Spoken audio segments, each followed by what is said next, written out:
Let's go. 3, 2, 1. Mugzy, Hey, welcome to the December 26th podcast. thanks for having me. Thanks for being here. How are you doing today? I'm all right. A little cold, a little hot, but it's cool.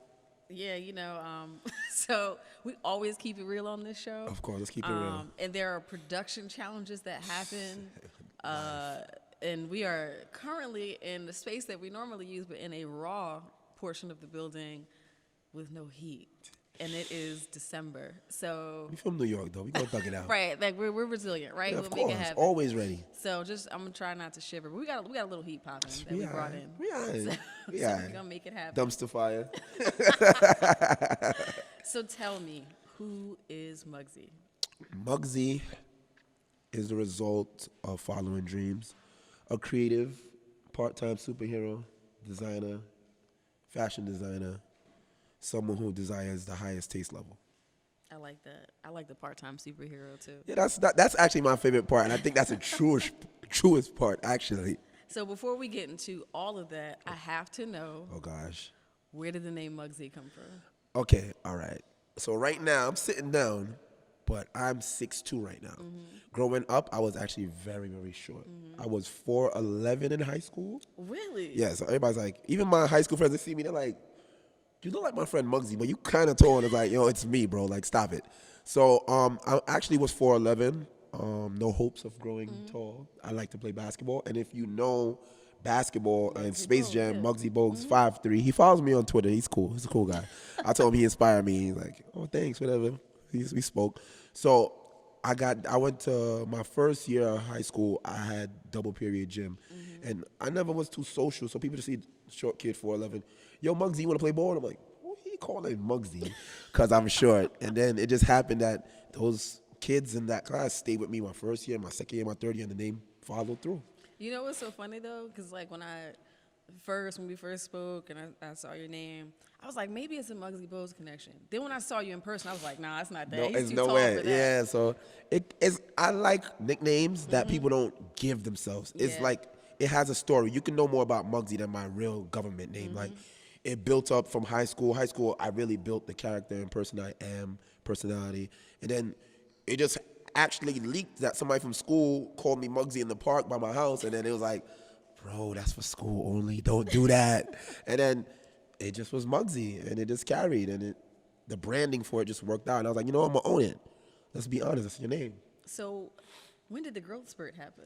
Man, it was kind of like two, because I got out of school like 5'3.5". So you maybe. graduated high school. I got out of high school 5'3.5". I got to college, and I might have been 5'5".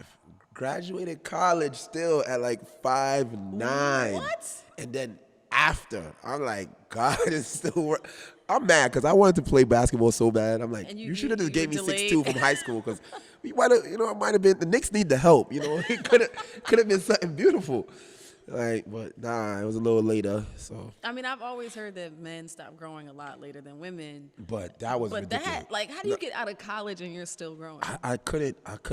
I don't know. It just happened like over that. And some people come to me now and say, "Oh, you look taller." And I'm like, "Please stop. It cannot be. I'm way past that age." But it just happened late. I felt like I was late with a lot of things. So Yeah, that was just one. you got a special growth hormone at the rest. I wish that would have happened to me. It was like 5'2" in high school, and that It's was done. it. Girls No stop more. growing early. Exactly, exactly. So this part-time superhero piece, what does Yes. that mean? What does that encompass? I feel like I just like to help. And it's, a lot of people like to help for something. Like, oh, if I helped you, then you're going to help me. And it's like, nah. Like, I had a couple of friends call me this week, and they had, like, a big print job they needed done. And they didn't really want me to do the print job. They just wanted shirts. And it was, like, same day. It's funny, two of them back-to-back, and they both have, like, non-for-profit organizations. And they're like, yo, my first guy, I need 54 shirts, bro. Where can I go? I got you. Found my time, got it 2 hours. Next guy, an hour, got it done. It was just, I feel like I want to help. I don't feel like I had anyone I could just call it at a drop of a dime, like, yo, help me, guide me, whatever, give me guidance, give me insight or something. So I wanted to be the change in the world I wanted to see. So Awesome. So let's talk about your origins before we get into the change that you're ushering in today. let's go. What's your backstory? Backstory pertaining to what exactly? Where'd you grow up? Family dynamic, the whole nine. Okay, so I'm the first person in my family born in the United States of America. My cousin is like 3 years older than me. He's the last one born in Jamaica. Then my mom just decided, I'll wait till I get to America to have this one. And here I am. And then I grew up in the Bronx my whole life. I love the Bronx. I'm diehard uptown Bronx guy, little Jamaica up there. And I actually went to school to be an accountant. Ironic. I don't know how I ended up in fashion. And So were you a math? I actually was really, really, really, really good at math.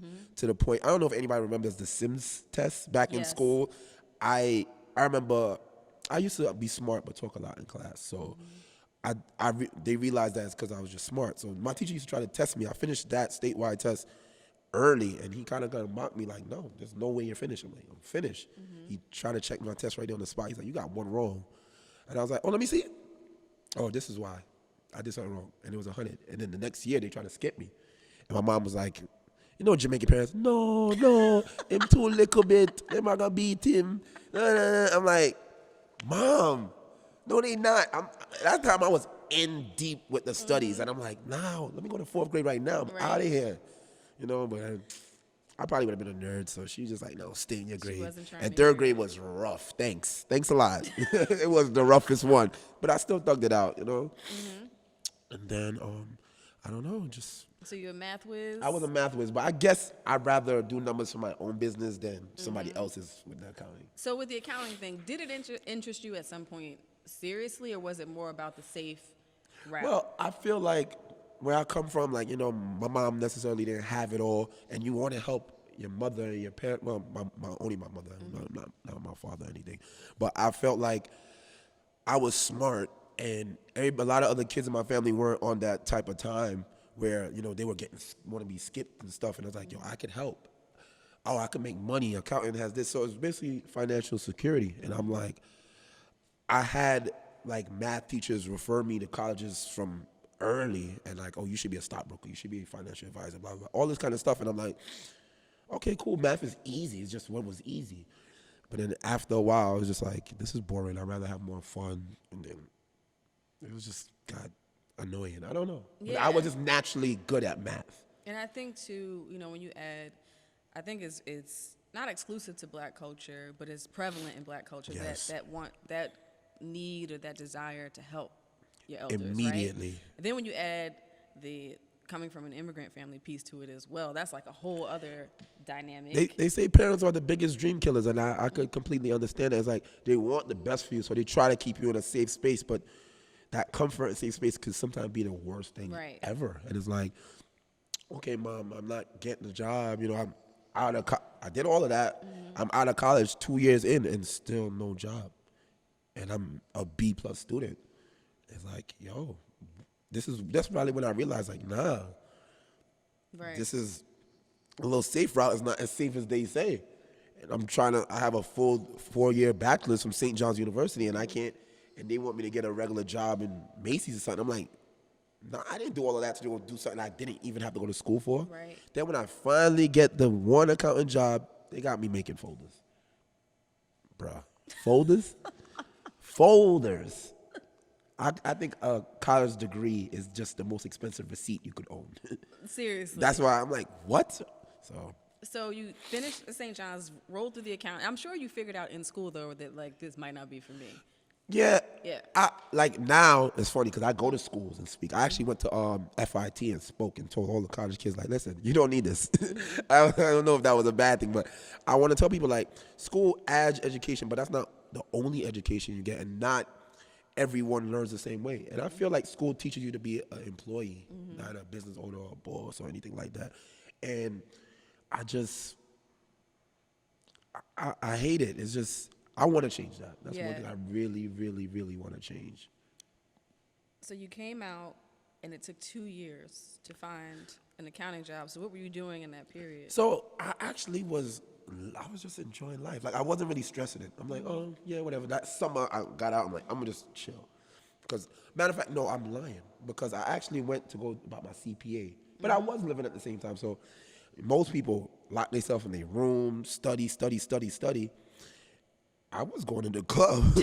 Like, if the CPA was Tuesday, Monday night till 4 o'clock, I was in the club. No, you were not. I swear to you. And I had to wake up at 9 to go down to the city. And I really was like half and half. And I'm like, nah, I gotta live life. Like, you can't lie to yourself. This feels great. And that feels horrible. Like, do I really want to be tied up in that for the rest of my life? Then I finally I didn't pass the CPA. I probably failed by like 5 points here and there. And I'm like, damn, if I really was on If some. you would have stopped clubbing, If I'd have stopped clubbing, I would have been, done. I'd have had a practice right now. But it wasn't for me. Like, I don't know. I wasn't happy. And I feel like people should know that happiness comes first. Right. If you do something you love, you never work a day in your life. So you studied for the CPA exam, didn't work out, can't find a job in your chosen field. So what were you doing for money, though? So basically, what was I doing for money? I was just hustling. Like, I was just helping my friends with stuff. I had a car, and my friends didn't have nowhere to drive. I helped them. Gotta give me this, gotta give me that. And also, this was not really necessarily money, but it kind of is like the prelude to me being in fashion. My friends had a brand in 2011, and I fell in love with it. Not realizing how much in love I was with it. Like, I used to help them promote, and then they used me as a poster boy, and like, I did photo shoots and everything, and I just got so caught up into it. And that was like the same summer I had the job. So it's like both of these things met at the same exact time, like finally. And then I got laid off for somebody else's mistake, which broke. I was more happy than anything. Like, I'm free. Then I just went that whole summer doing that, and I started thinking, like, maybe I should do this. And it came to me. So the job you finally got. I was there for like 4 months. 4 months? And you know what really, really, really hurt me and made me say, I don't need to be working for nobody? I actually was kind of fake obsessed with trying to get the job. I'm like, I need to help my mom. My mom's on my back, blah, blah, blah. I got to start paying back for these things. I can't put them in deferment. You could put them in deferment to the rest of your life, actually. I learned that now. They still in deferment. Sorry, guys. But They hit you with that interest, though. yeah, so like, oh, whatever. If y'all, well, actually, I'm lying. I pick one to pay off. St. John's is expensive. I have a lot of those. So I pick one every other year to go pay off. But, so right before I got the job, like my grandmother was in the nursing home. She was getting older. My grandmother doesn't really share like when she's sick and stuff, but she was sick. I didn't know. And my mother always said, you didn't go see your grandmother more often. And I'm like, I know. I'm just trying to get this job. And she's like, listen, she's not going to be here forever. And I'm like, okay. So I remember March 2011, she passed away. And it hurt me because the night before, I was out doing all this stuff. And my cousin called and said she's asking to see you. And I'm like, all right, I'm going to try. And I didn't make it. The next morning, she passed. So she knew she wanted to see me before she passed. And it really bothered me. I'm like, damn, you got to make time for things that's important. And I was stressing so much about getting the job. And guess what? Almost a month exact after she passed, I got the call for the job. I'm like, Wow. That's so whack. Like, so I always kind of held that over my head with that job. And once I was able to get out, it was like, I'm not doing that again. So after 4 months, you realized that. No, well, actually, I was there. I already was sick and tired.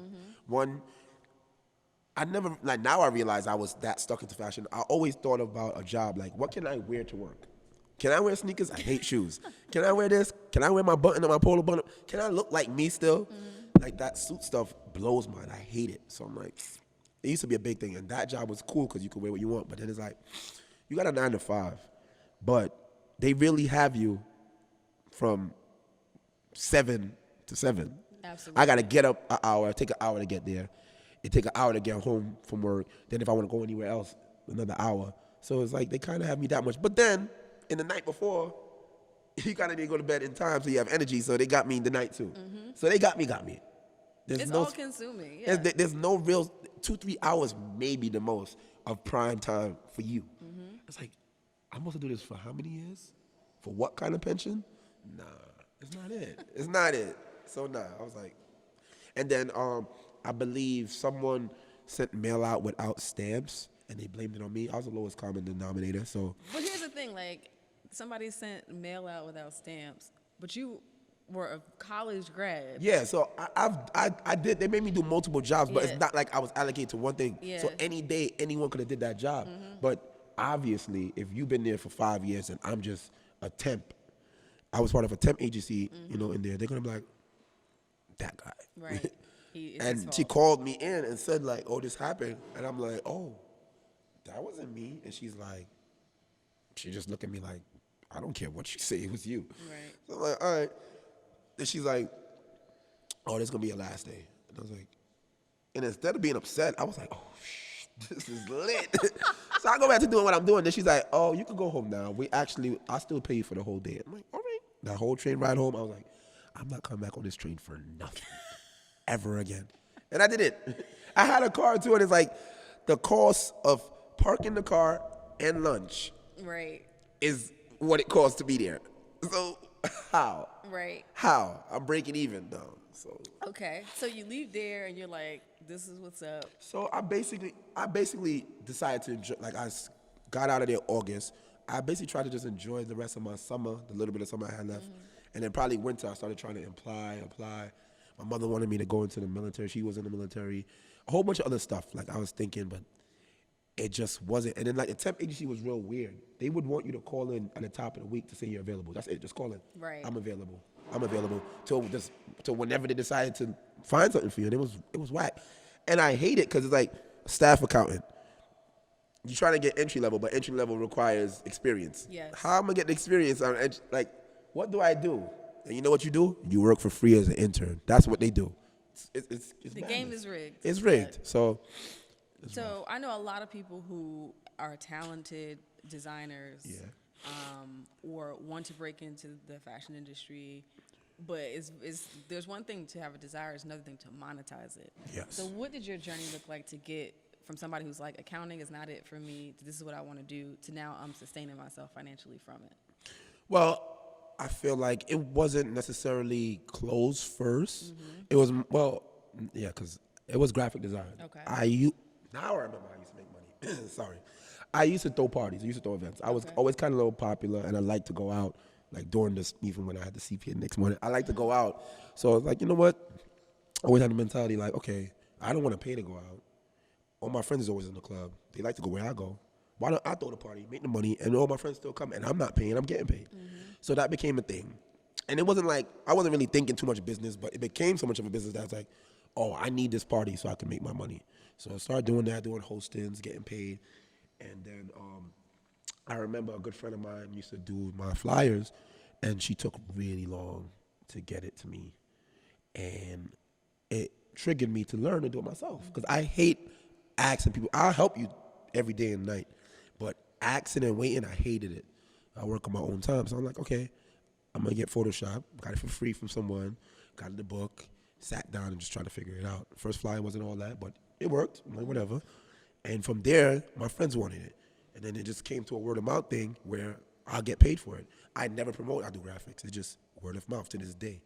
There's probably like 5 people in my DM right now that want logos. It's just, I heard you do this. And I feel that's the best way, because then that means you have someone that can vouch for you. Yeah.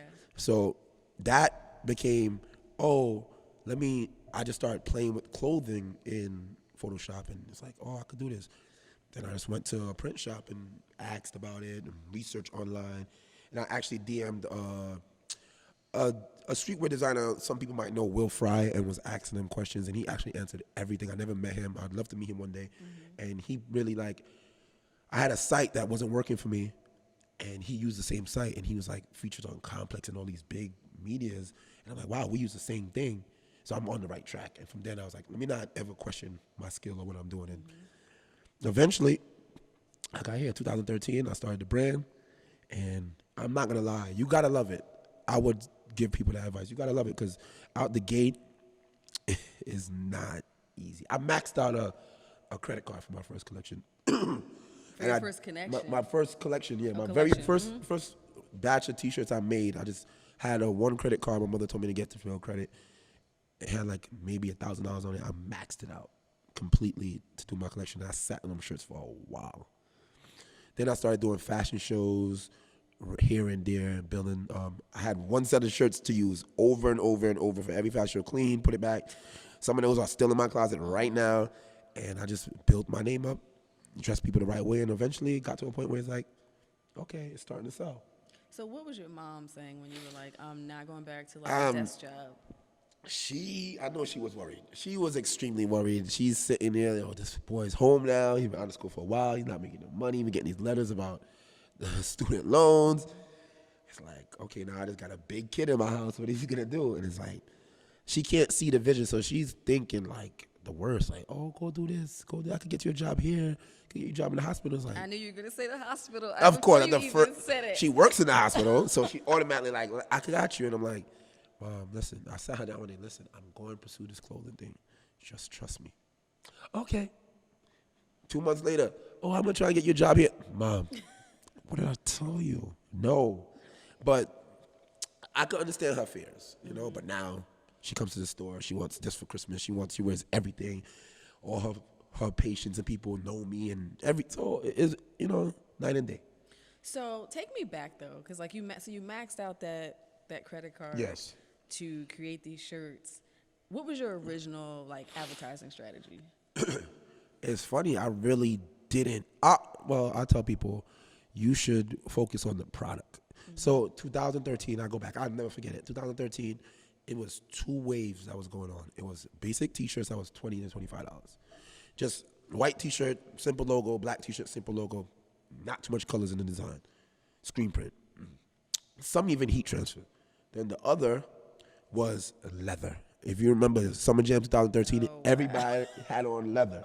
So I'm stuck between a rock and a hard place. Mm-hmm. It's like, all right, this basic shit or this crazy expensive. And it's like, I can't afford to make real leather for y'all. And there was people that was out that was killing. And I'm like, damn, I'm never going to catch up. But I was like, let me focus on what I like. I liked a lot of graphics. I like colors. So I went sublimation, which is like all over. The whole shirt is designed from seam to seam. Mm-hmm. It's not just one location, which means it's almost double the cost of the $25 shirts. Might be 1/3 the cost of the leather, but right in the middle. So the people from where I'm from was more so $25 shirt. Like, oh, why you charge so much in this person? They didn't realize the difference. So I sat. And I remember one day, I pay attention to the signs. So I was like, God, if I should continue doing this, give me a sign. Maybe within the week, some guy in Georgia, I'll never forget. One day I'm going to find you and I'm going to thank you. He ordered like 4 shirts. And I was like, shirts are like $65. Mm-hmm. He don't know me. I'm like, thank you. All right. It was enough for me to re-up and keep some. And I'm like, all right, I'm staying here. Mm-hmm. No plan B. Just plan A. Find another way to make plan A work. Keep going. So that's what happened. And eventually, I did get to cheaper shirts and I kept going. And then eventually, like I said, the fashion shows, good content, the photo shoots. I just got a lot of people believed in me in the start. Like I called a good friend of mine, and she wanted me to attend the fashion show. Mm-hmm. I think this was my very first fashion show, actually. She wanted me to attend the fashion show just as a patron. Then she's like, you know any models? I was like, I'll model. She's like, I come. I was like, oh, I need another designer too. You know what I mean? My mind, I was like, I actually just started designing. I swear, this probably before my website even dropped. So I had all those avenues right out the gate.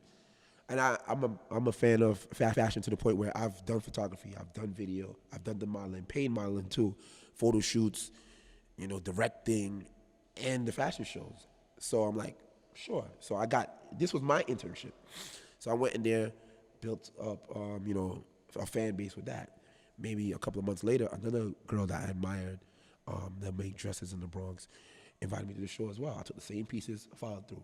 I built on her following. Then maybe almost a year later, I had another one. And it just kept building from that till now. Those 3 friends, people just started inviting me. And then after hers, actually, I was like, you know what? I throw a party already. I used to throw a birthday party every October. Mm-hmm. And I was like, now I need the eyes. I got the product, I need the eyes. Just in the fashion show. The fashion show seemed to be doing real well. Let me convert my birthday party to a fashion show. Mm-hmm. So I learned from the last girl I had the one that she had the same venue that I was planning to do my birthday party. So I said, okay, I'm going to put fashion show birthday party or day party and fashion show. So what I would do is the early part, because people used to go out later, way later those days. Like Jamaicans love to go to parties at 2 o'clock, stay for 2 hours, whatever, cool, whatever floats your boat. So I had the fashion show early for like the real fashion people. And then as soon as the fashion was done, the birthday party. So what I got was the people I built up with the fashion come early. and they usually end up staying late to see what my party life was like. So it's like now I add them to that. But the fashion show, the birthday party people will come a little early, and I was last to come out. I had other designers as well in the show paying homage back to most of the people that I went through the journey with. So they would get exposed to the fashion. So I kind of blend both crowds. And now I'm probably on, I would probably say how many years? 6 or 7 years of the fashion show. So how, like, in those early days where, you're building a business and you're selling a product and so much of the money goes into what you mentioned, re-upping, how are you financing whole fashion shows? See, now it's all about your clout and who you know. So first, sometime I would try like to just find the money. Then like where I'm at now and where I got eventually is that I learned, okay, if I did a good show last year and the year before, I learned from my friends, promoters in the city, most of these promoters, they don't pay for the club because it's way more expensive down there. They make guarantees. They basically make promises. So the club owner really doesn't care what your door does. He cares about there being no fighting, no weed smoke most of the time, and their bar doing good. Right. Everything is about the bar. So they have a thing called bar guarantee. So it'd be like, okay, if my bar makes 7,000, we good. And better yet, if it makes more than that, I give you a percentage. So now I can sell at the door for free, and I get money off the bar. Before I could get a bar guarantee, what I used to do now is, okay, I don't have money to pay for this club. The event is October 1st. I start promoting September 1st. If I do pre-sale tickets, I can get enough money to pay for the club before it even comes. So I pre-sell the event, which is walking on thin ice. Right. But, you gotta hustle. So I get the money. Sometimes I get the money like right before. Okay, here. So now I'm secure. I didn't come out of pocket. You just paid for it. Everybody just, as a collective, paid for the club in advance, and I get my money after. Take that, put back to make sure I have for the next event, double it up again, put it into close. So partying kind of financed the line. Then I got to a point where I didn't have to put up my last 3 or 4 fashion shows. I didn't put up no money. It's just, hey, here's pictures from my last one. Here's my receipt for my bar the last couple of shows, and they'll see 8, 9, 10K. And I have a promoter vouch for me. Oh, call that club in the city and ask about me. Oh yeah, he was great. I'm good. And now I'm efficient. I can use the money for other things instead. Right. So speaking of using money for other things, when did you make the decision to say, okay, I'm going beyond shirts now and I'm going to do other pieces? Let's see. Maybe. Well, the first collection was shirts, and then I kind of went hats and hoodies. But I think those are in the same boat. Like when I started getting to cut and sew and making things from scratch, a lot of people enter this market. It's like anything. Like now there's a lot of girls with boutiques, a lot of people with t-shirt brands, and it's like because they see success in it. I started seeing people come into it, and I hate the oversaturation because they look at all of us the same. So I'm like, you know what? I'm not competing with y'all. I'm competing with Off-White. I'm competing with Kith and those people. So what they do is most of the stuff is their, streetwear is get a blank and print on it and customize it. Eventually, you have to get to a point where you make things from scratch. You have your own silhouettes. So I just, maybe in 2016 or 15, I got to the part where I'm like, let me start experimenting. Let me see what I can do. It was rough, like getting samples from overseas and Pakistan and China, the timetable, the gamble of sending somebody money that you never meet. Right. And not get, I've had it happen when I lost my money, or they send you something that's completely garbage. So I just, while the brand was going on, I made enough money that I could get. So what I teach people is that I also do brand advising. So I tell people, you have your essentials, that's going to make money, and you risk. So I know every winter, a black hoodie is essential, no matter what. A dad hat, hats are going to do great in the summer. Those are things that, and shirts, they always are needed. Now, like, some colorful moto pants or some cargo pants or a varsity jacket, that might be a little bit more difficult. So I built up the money there, took some off the top, and put it into the research. So I'm researching. The business is doing good right here, but I'm researching something new on this side. I get it right, I throw it in with the other stuff, and it's like, ooh, what's that? And now I have my regular customer who might graduate to the exclusive piece. Then I got some customers that would never mess with me because it's basic, that sees that and like, ooh, but I'll get that expensive special piece that he makes. And did you ever consider taking outside money, investment? I did because of like hard times and people come to me, but even now, I've done like little ventures, not necessarily the brand with other people, and I don't. I really, really don't. Like for you to, at this level, I haven't met anyone that I feel could benefit more. That I could benefit more than they could benefit from me. So I wouldn't do it. And I like the brand. I feel like the brand is my child. Even though you do have two parents, but I'm both parents. Sorry, I wouldn't want to put my kid in foster care or tell someone, oh, you could, the kid is 50-50 custody or nothing. No, the kid lives with me. Sorry, no, I'm over that. So that's something that scares me. Like, Kylie sold her stuff. Virgil doesn't own Off-White. I couldn't, I'd be afraid to be bought out, like Steve Jobs and Apple and all that stuff. Like he was kicked out of the company at one point. Like I really can't. I think the price point got to be so ridiculous, and I still got to be able to be majority at this point. It's possible, but I really, really like the number. The number would be impossible, but it's possible. So I really I want to keep my vision. I want to keep it true. I'm really about the culture. I'm really from this. It's no fabrication. So I want it to stay raw and unique, and that's all I have. This is the only thing in the world that I honestly feel belongs to me. So how far in were you when you decided I'm gonna do brick and mortar? I'm gonna open a store. Well, maybe I always thought about it, but I knew the hardships that come with it. But the thing about I've read Rich Dad Poor Dad and the other like following stuff, and he talks about graduating from a small business to a big business. Small business and true wealth. Well, the differences between the two. Small business, you still work there. You are kind of a prisoner to the brand. Signed by McFly, my brand does not pay me. I don't have a regular job. Most people, when you have a small business, all the numbers and stuff get crossed. I want to be able to be at a level where the brand, I don't got to get up for stuff to sell. If I was sick for 3 days, no clothes can sell. Like I started traveling a lot, and I remember being in Dubai, and people wanted stuff. And the time difference is almost 24 hours. I mean, it's 5 a.m. and it's 5 p.m.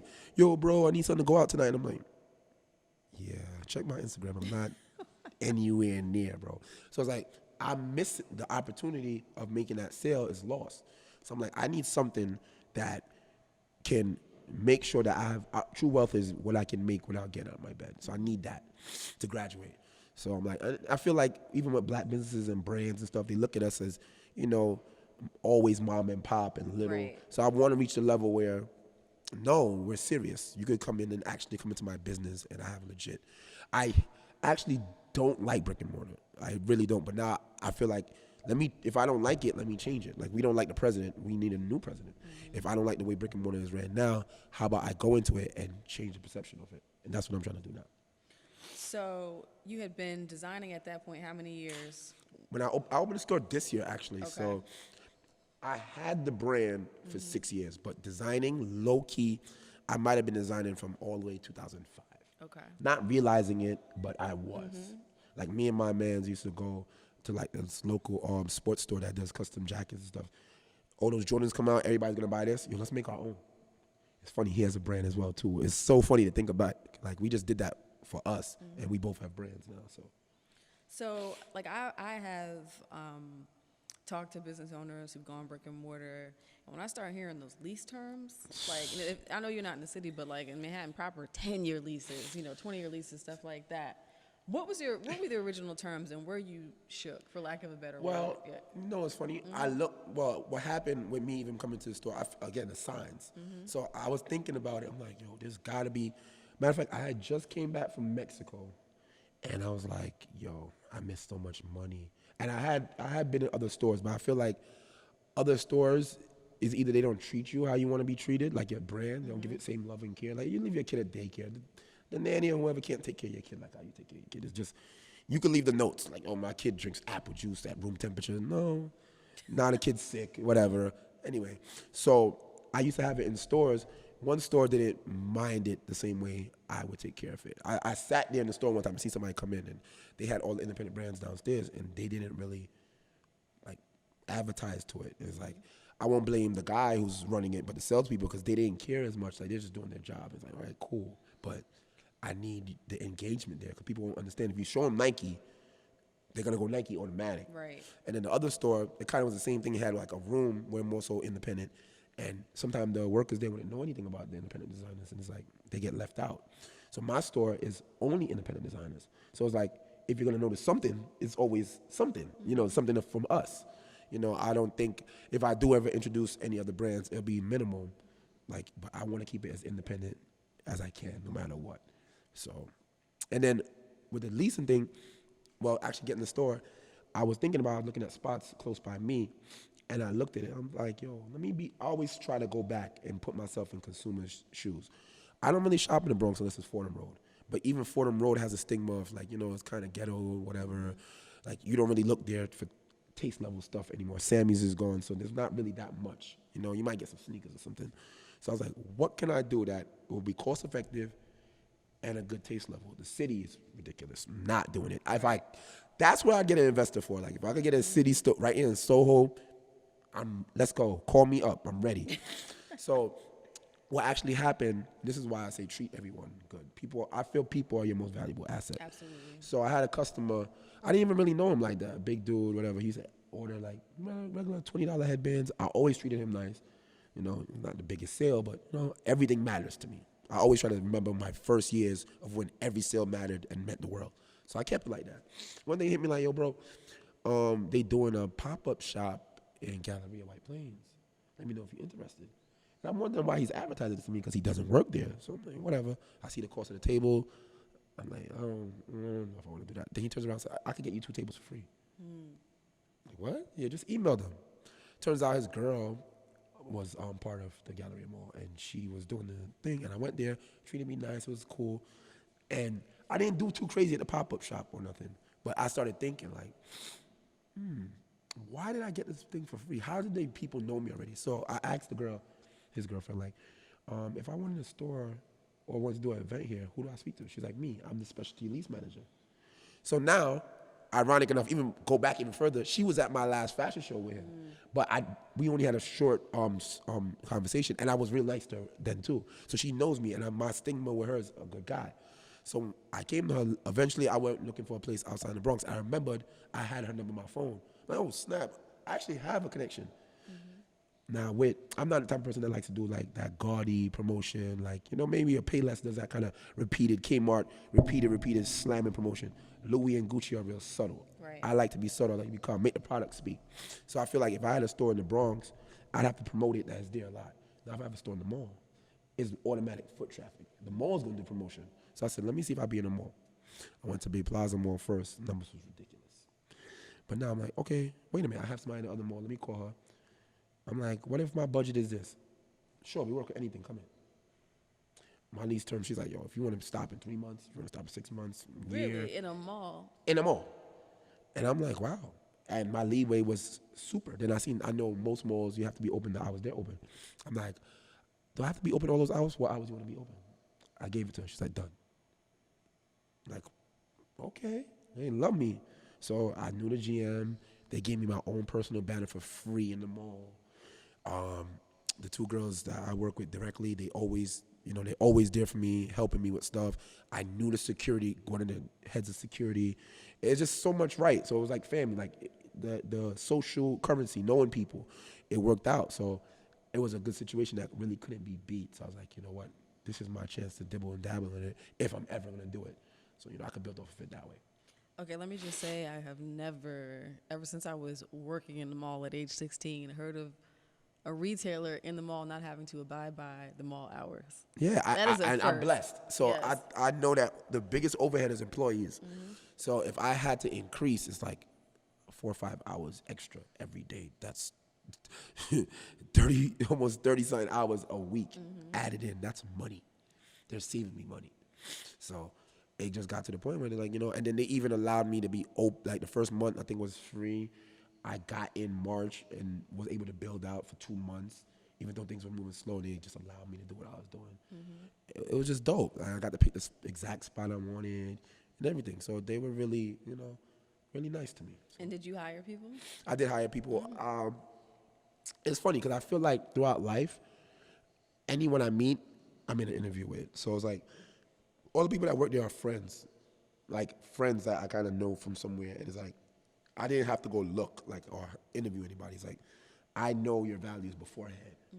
Like the best way to see someone is that they don't know you're watching. So they don't know that I'm looking at them in that light. So I pick these people because I've seen how they move and how they are besides that.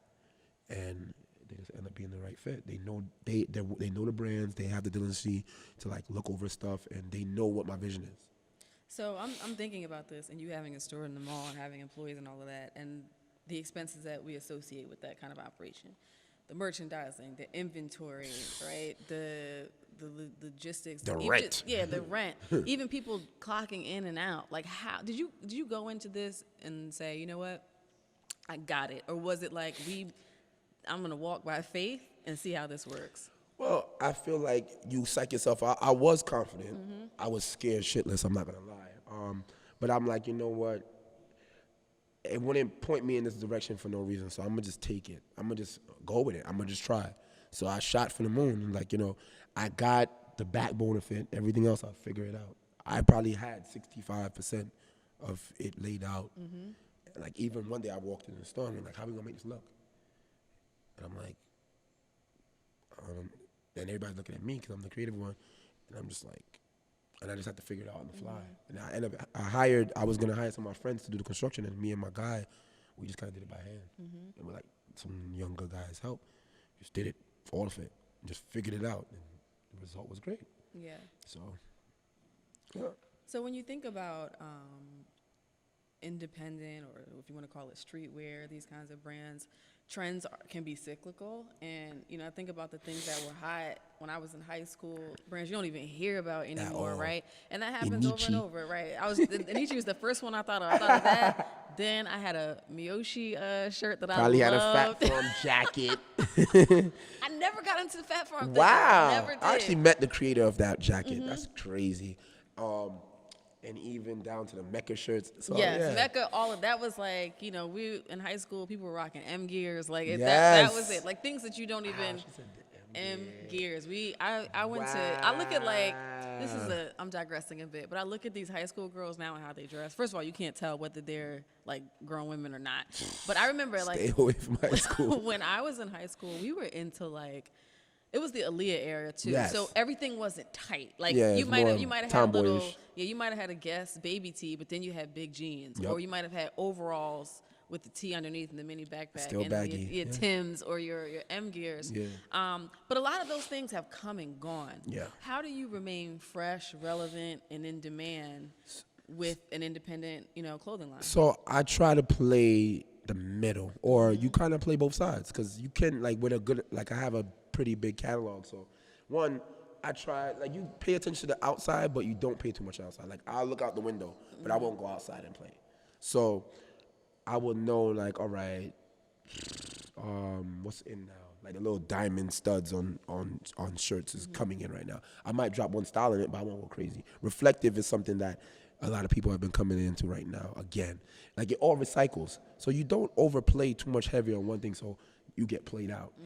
You kind of keep, like I said, essential. Like, you keep something that is timeless, that I made it 3 years ago and people gonna still buy it now. Then you might drop 1-2 pieces. It depends. You pick your trends you want to jump into, because like when I first started, I wasn't going to, the snapbacks got real popular. But I learned, like, fitted hats are the timeless piece. But with a small brand like me, to do that with mad different size variations is too much. So I would rather stay trendy. I did a snapback. Snapbacks fell out. They're coming back a little bit now. But then dad hats got crazy 2016. And I jumped into that and it did great. It was one of my best selling things ever. Then, once that's a trend, at the same time, I released scarves. No one had scarves out. Honestly, I didn't know of any brand that was thinking scarves. Maybe like Gucci and Louis maybe, but like streetwear, no. But I was just growing my hair at the time. So it was more so, I want to protect my hair. I want to keep my hair looking good. Let me make some scarves. The girls going to film me. Whatever. Guys started making it as bandanas, and it went crazy. And it might have been my best selling product to this date. And it was just, you know, being true. Like, putting your... I basically make stuff that I like. So first, I trust my taste level, and I know people like to emulate what I do. Then I make for me. You know, that's it. Too much outside noise would kill you. Yeah. So you mentioned some of the challenges earlier. We're trying to get things made and all of that. What does your manufacturing process look like now? Now, basically, I would sit back and what I do now is I have like a creative folder where I see things. I read a book called The Art of Stealing. Yes, Art of Stealing is like a creative design book. And it tells you that nothing is completely original. So you should steal to an extent. And there's a quote that goes, good artists borrow, great artists steal. And it's basically like if I like this Gucci shirt and this Ralph Lauren jacket and whatever, I put all those together. So what I do is I take pictures. I take the pictures of stuff I like and put it in a folder, and I improve upon them. Now, if I went and try to make the hoodie from scratch with no direction at all, I'm gonna start at zero. But why start at zero? If the Ralph Lauren hoodie is at 8, and I see improvement on it, I can make it an 11, and it only need me a 10. So I build off of something good already. You feel me? Like if somebody came out there, like all these cars that's out there, a lot of them look the same besides the grill and the logo on it. If someone was to try and build the car completely from scratch, shit, where would we be? Right. So it's more so building off of what's already out there. So that's my design process. I sit there, I go on my Photoshop, design something.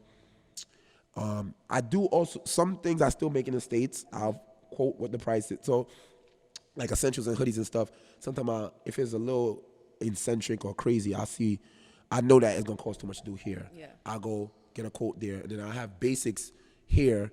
So it's like, all right, the season is coming, I'm gonna need hoodies. All right, the essentials I keep here in US. The ones that get a little crazy, I'll go over there. I usually know the lead time. I get a quote beforehand. With the factories now, it's a little different. I have to get a sample. I always do samples first. Let me get a sample, because when I didn't do a sample, and you get a whole 30 piece of garbage, you stuck. And then that might be the one piece someone decides to buy and dislike, and then you lose that customer. I like brand loyalty. They could stay. They bought from me in 2013. They're with me 2019. That's what's the best. If I got one good customer that keeps coming back, I'm winning. Right. Not 100 customers that will never buy from me again. That's bad. So with the US is it's straight on point. I design it. I like it enough. I make it. I don't really do samples too much. I know what I want. Overseas, I have to make the sample, come back. Usually, the thing with overseas people, they usually, like, especially China, they make the stuff smaller. Like, the extra large would be a medium large sometime here. So I'll get it. I ask for my size just so, if anything, I don't like it. Like, something might look good on a computer, but in person it's like, nah, that's not it. So I'll get it in my size just in case. So, like, I'll keep it if anything. So I'll get it. If I like it, might have minor changes. Some changes I might need another sample. Some changes I can just do it in full production. And that's it. So I time myself for the sample lead time, then the bulk. Gotcha. So how has social media helped in growing your business? I actually would tell you it's funny that it's kind of on the decline now, but Snapchat really, really was it for me. Really? Like, I'm not gonna lie, 2016, like, it was easy. I went to a pop-up shop my friend was keeping. He had dad hat, and I wanted a dad hat. This is why I don't go shopping as well, because this messes me up. I go shopping and I see something, and I say, I want this, but I'm like, wait, I can make it. Then I don't buy it. Then I'm obsessed with recreating it and making it better. So I went and looked for the hat, and he didn't have it. And he's like, I'll let you know in a week. And in the week time, I got so interested in the dad hat now, I made my own. I made one. This the one time in US that I really did a sample, and I put it up. And I just put it up just to put it up. And I usually don't ever do that, and people just wrote me. It was crazy. I'm like, oh, do this color, do that, do that. And I usually tell people I don't listen to the crowd, but at that point I did, and it worked. So I was like, okay, you know what, I'm gonna do basics. Black always sells. Red, blue, white for the summer, pink a little left. I dropped that. It went crazy. Like, it went bananas to the point that I ran that red for like a year and a half. Wow. So it was like Snapchat was it, and then slowly Instagram started to mirror the stories with Snapchat. So I started to do both at the same time. And to this day, I still post on Snapchat because it's still those few loyal customers that see whatever. But Instagram, it has more links. You could go to my bio and get the website. I have an app actually, and a bunch of other stuff. So but now it's Instagram, but then it was Snapchat. So it actually is my basis of my promotion. Gotcha. So have you ever had a moment where you were like, I can't believe that high profile person is wearing my stuff? Yes, I actually have two times I was actually stuck. 2 times. So Young Thug I actually made a motorsport suit for my birthday. I was just testing it out, and everybody liked it so much. I was like, I'm gonna produce it. And a friend of mine, Ducky Confetti, he's actually like a celebrity stylist, and he makes his own stuff. And I designed for him. He had no idea I did clothes. He's so funny. He doesn't know I do clothes, but I'm like, yo, I do clothes, blah blah blah. You have any links to people? He gave me a big list of people, and he said he had Future and Young Thug stylist. And I was like, oh, I want to send something to Future. He's like, send me a picture of what you're talking about. I sent him a picture. He gave me back a address. I said, why you give me an address? He's like, I sent it to the guy. He liked it. I was like, oh, well, that was quick. That was like record time. Yeah. And I'm like, he's like, I'm not going to lie to you. I like it too. I would have never sent it to him if I didn't like it. So I trust his taste level a lot.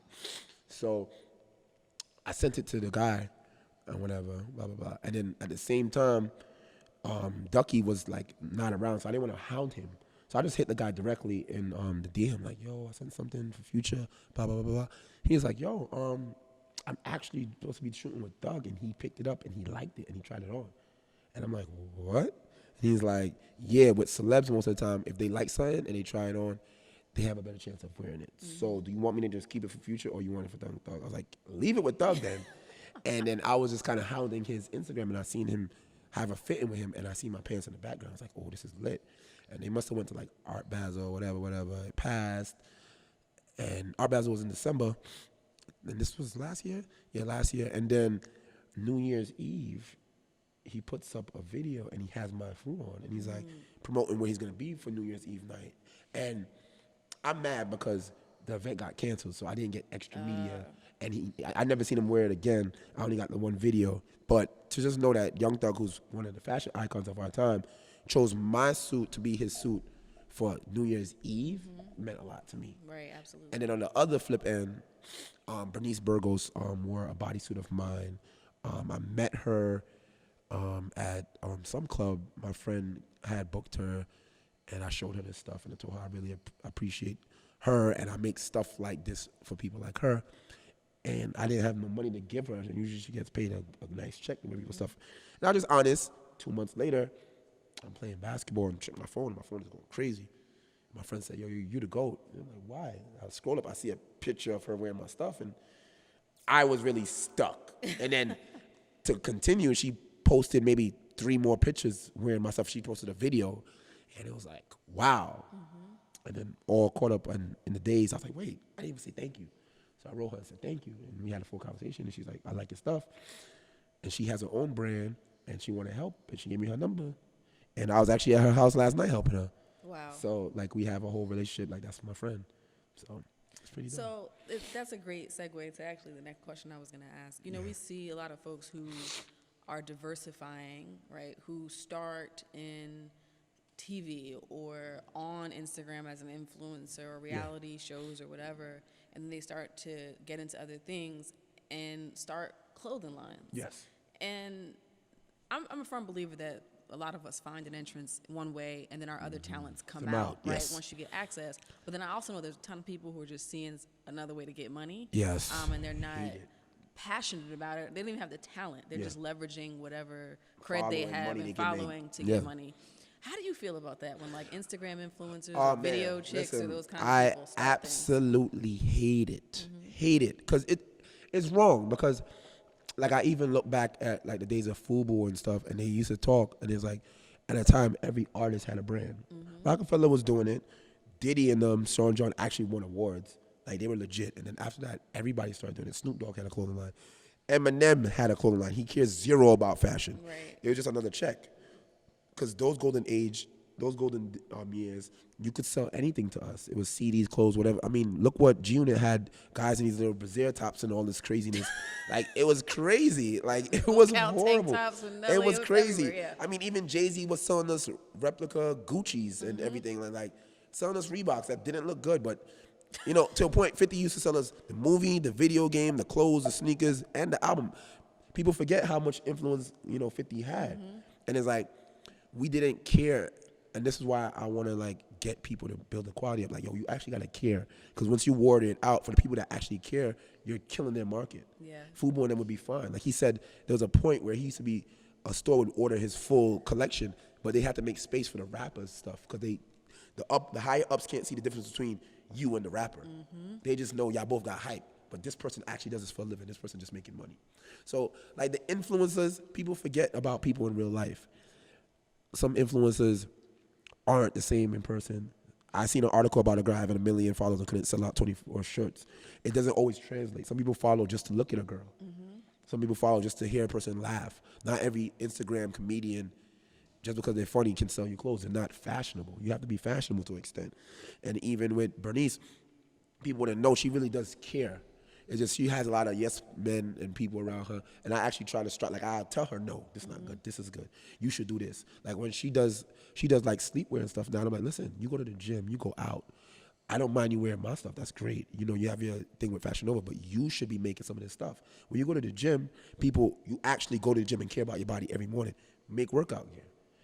You know, Nike is cool, but make that stuff for yourself. You go out, make these little cute tight bodysuits and dresses and stuff.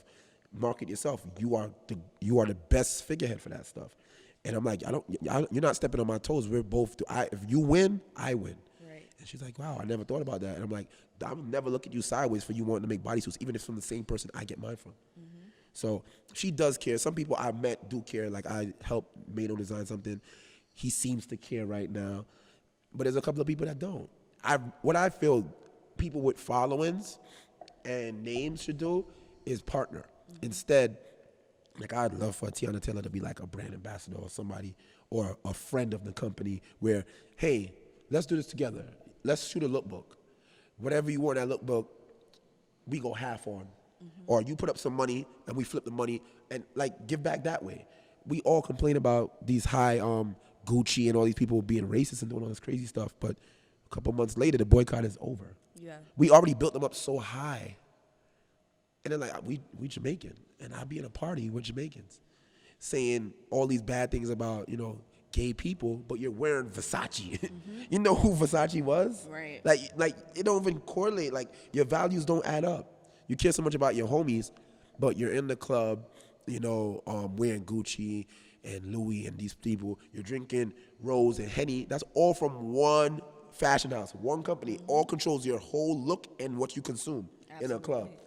Like, we all love Nipsey so much, let's keep the money in. People put up his quotes and everything, but they're not living that lifestyle. And it bothers me because, like, come on. Like, we have our influence is so heavy. Right. Rihanna, they updated Instagram and it was swiping the other way. Rihanna said she's going to delete her Instagram. Instagram changed it back. Which is instantly. just wild. It's wild. Yeah, our influence is that important. Like, you got to really think about it. The strength in numbers. We make the taste level. If we followed it the right way, Dapper Dan and got his deal because of us. Yes. Because we uproared like, no, you can't do that. Look how much years he waited to get that. And even with him now, I feel like Dapper Dan, like they said on the Breakfast Club, like you should be making your own stuff now. Like you have the following, you did the Gucci, you have the attention on you. Make just Dapper Dan. Just straight out. You become a black fashion house. How about that? And build all these people up together. But they talk it and they don't care. And I'm sometimes considered an influencer. I hate the word influencer because, like, what do you really have? Yeah. If you just have the numbers, then, yeah. But do you actually influence what people wear and buy? I don't think so all the time. Not all, like I said, the Instagram comedians can make me want to wear a pair of sneakers. Right. So. And I think there are folks who are influencing in the sense that they are able to monetize. Yes. But also, too, with that, the problem that I have is then it becomes they're just for sale for a brand. Like, I want access to your 1 million followers, so sell my tea or promo this. And that's another thing that people don't understand is trends. Like, back in the day, Run DMC used to wear Adidas because they liked Adidas. They didn't get a deal. Now, they opened like, if you think about Run DMC, made easy. Because Kanye, there's no way Kanye could get in. Like, and right now, they probably won't ever see that kind of money. But we should pay it back and pay it forward. So, I really feel like it should be organic. You feel me? Kanye really does care about this clothing. He'll stop rapping. He'll find God to make sure all this stuff it goes right. You need to care, and we should actually expose people that don't care that much about this stuff. You feel me? Like, Fashion Nova is just basically rainbow with influencers. It's actually Oh, that was a quotable if I ever heard one. yeah, it is. And I used to and I put it up because they ripped me off. And that was see. They ripped me off 2-3 times, and a couple. I was gonna ask if you've been ripped off. I've been ripped off a couple of times. It doesn't bother me. It makes me feel like, all right, I'm doing right. It's fine. It happens. Whatever.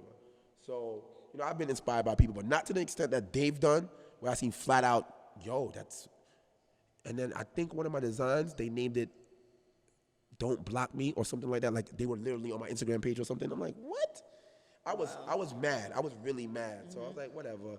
And then I'm good friend with Bernice, so I know the numbers that they pay people, and it's like, of course they're gonna get all the influence of the numbers. If you flood the market, if you live in New York City and there's only McDonald's on every block, you're gonna be forced to eat McDonald's. Right. There's no healthy options, so guess what you do? Buy that.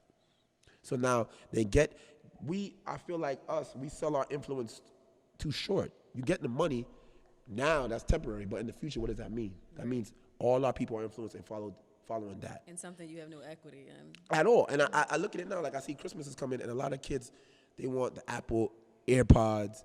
They don't need them. They want Gucci this, Gucci that. And it's like, 2 years ago, y'all were just boycotting that, but now your kid has it stigma in their head that that's what it is. You building it, you're really set, like we're really brainwashing. We're brainwashed, and we're just feeding it right down to our children. It's bad.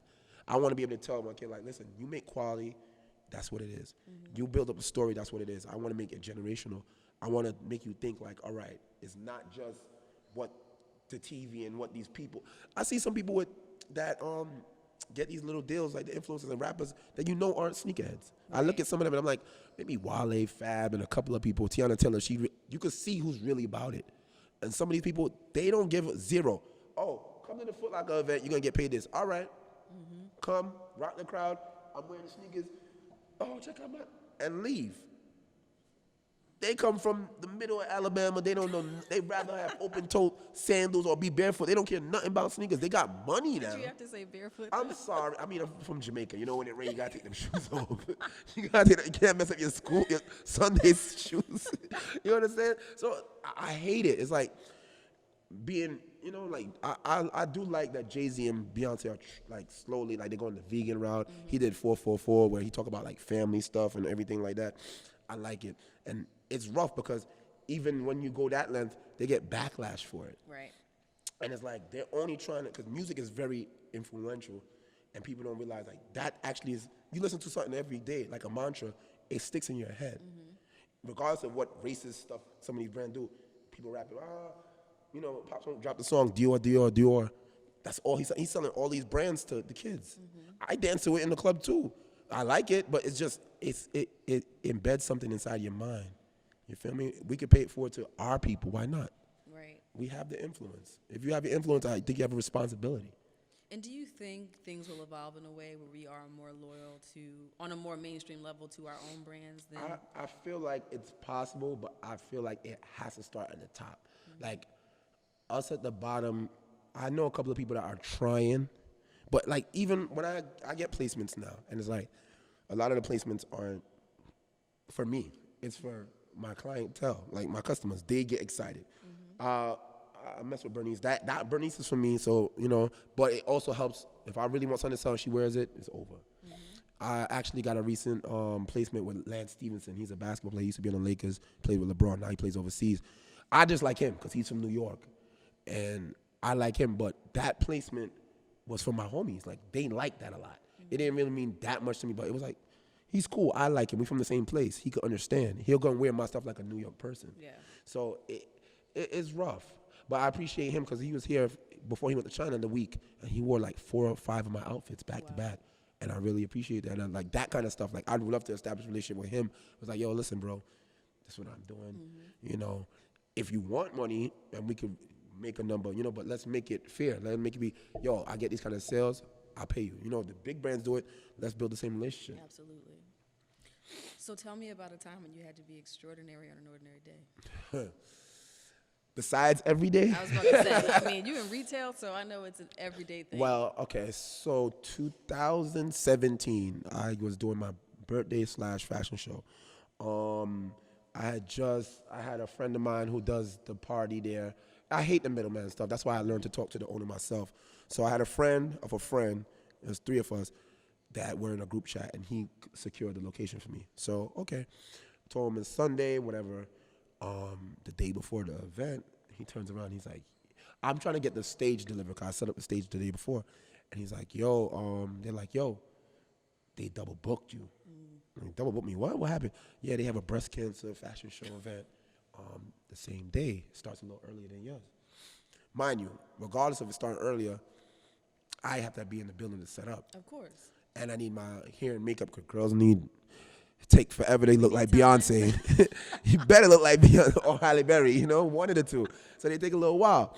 So, show start at 4, call time is 11, 12, if anything. So I'm sitting there, and they're trying to put me in another spot. And one, with promotion, to get people to go from the Bronx to the city is one thing, but then to move them at really the last minute is not it. So I'm like, one, that place is not it. Like, throwing just a party is one thing, but to have stage, backstage, hair, and makeup, and all the other stuff in a spot, not every venue in New York can do that. There's a handful. Every year we lose one and we might gain one. It's really hard, especially when you got to do a build out and stuff. So I'm like, no, it's impossible. I need this venue. So I'm like, yo, just get me the number, get them to call me. So I'm there, and I'm just thinking, like, all right. I tried not to. I think our life, we battle between emotion and logic. Mm-hmm. Emotion is like, this is I'm afraid. This is my event. I want to cry. This is crazy. But logic is, all right, what can I logically do? So I turn off the emotions. I'm like, okay, they are here at this time. Their event ends at this time. Mine starts at this time. We probably overlap each other maybe by an hour or 2. Mm-hmm. I'm like, all right, I know me. I know my crowd. I'm pretty sure these people are not going to have the crowd they're hoping for. So they might end a little earlier. Okay. I said, how about this? I'm gonna leave. They don't have a stage. They can set up my stage and use it. So now they feel, oh, this guy's cool. Fine. Have the person at the door. At let's say 6 o'clock. I was supposed to start 4. Let's say 6 o'clock. At 6 o'clock, I want the door to be all mine. There people would come in or whatever. And the bar, whatever, if the people are still there, whatever goes to the bar, because I was doing a bar guarantee, comes to me. Mm-hmm. And before that is them. And on top of that, whoever's in their show who wants to stay, they're free to stay, free of charge. They're happy. Right. I'm happy. Now, the next finesse is like, all right, while they're doing that, put me upstairs so my guys could do hair and makeup. And it worked out seamlessly. It's like, cool. I built a relationship with them. I killed that party at the club. Everybody loves me. Figured it out. And it was like in the middle of the night, I'm thinking, like, what am I going to do? And I just have to do that on the fly. Yeah, I might have blown up, though. Yeah. It might have taken me a moment. I was so mad. Like, how you managed double book me? Like, we've been planning this for months. Mm-hmm. How? Like, how you don't realize, oh, you doing a fashion show? Wait, don't I have a fashion show already? Like, how you don't realize that? Like, so it really hurt me so much, and it was so unprofessional, especially like in the middle of the city. Like, I'm not a hole in the wall. It's a nice place. I don't want to talk. I'm not gonna say the club. We won't say that. I won't say their name. Yeah. We still got love, but it was like, come on, like, don't do that to me. So, but we figured it out, and it was great. So everybody won. I feel there's always some type of solution. Mm-hmm. So I figured it out, and it was rough. It was stressful, and I always stress to the very end of the show until I get the numbers, and I know I made my numbers, and everybody's paid. And I was like, then you can exhale. Yes, I have been there. When you pass off that last envelope, it's like, all right, we good. Bye. Leave me. Let me just sit in the back. Yes. So what's on the horizon for you? Okay, so I have the store.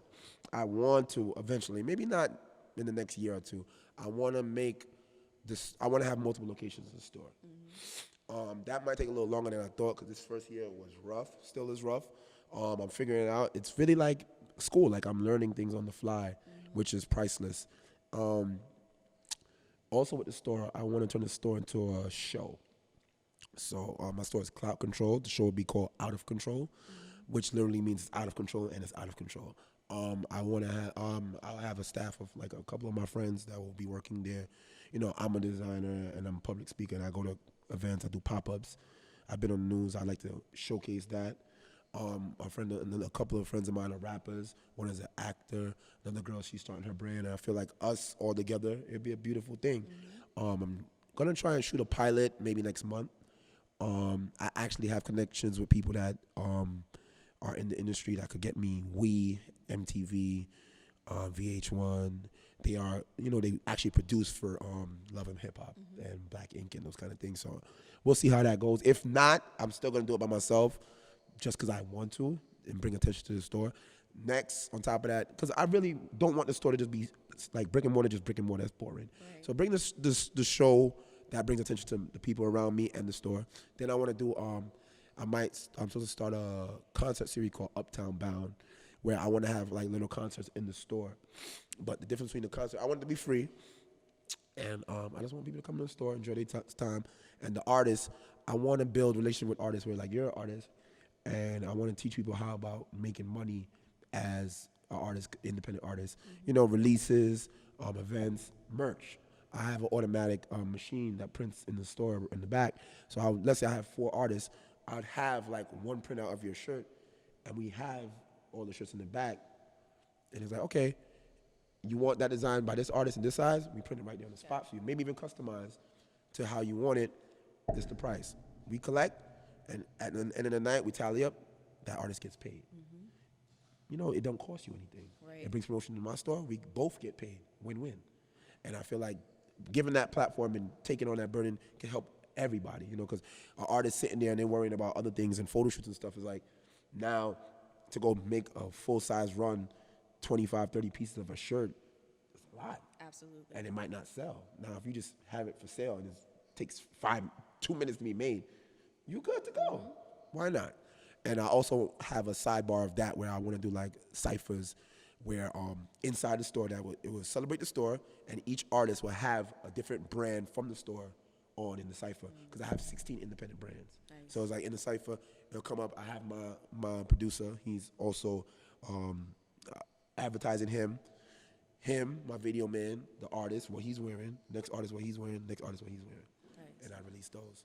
And then for the just signed by McFly, I just want to expand. I want to get more faces. I want to have a face of the brand, actually. I really do. I love Tiana Taylor. One day I'm going to get her to be the person. That's who I dream. I have no doubt in my mind that you're going to make it happen. Yeah, like that's, I have so much, like sometimes I design and I think of her. I think of Rihanna. I think of ASAP. Like I think of these people while I'm making certain things. And it's like, yo, I know you see this, you'll be like, yo. So that's one thing. And I want to actually move into footwear. I've been designing samples. Footwear is very difficult. I made 3 samples. I finally got to one that I like, a good enough minimum. Price is not too crazy. So I might aim to release that spring 2020. It just has a nice ring to it. Spring 2020, I like that. Yeah, so that's what I'm aiming. So leaving that temp job was the best thing that ever happened? Best. They let me go. Thank you, Loretta. So where can people find you and the brand online? Okay, I'm Mugzy McFly. Instagram, Twitter, Facebook. Google it. Signedbymcfly.com. Signed by McFly Instagram. Same thing for Facebook. I have an app in the App Store, Android and Apple. Signed by McFly. Well, I thoroughly enjoyed this. Thank you. And your brethren, so that made it even better.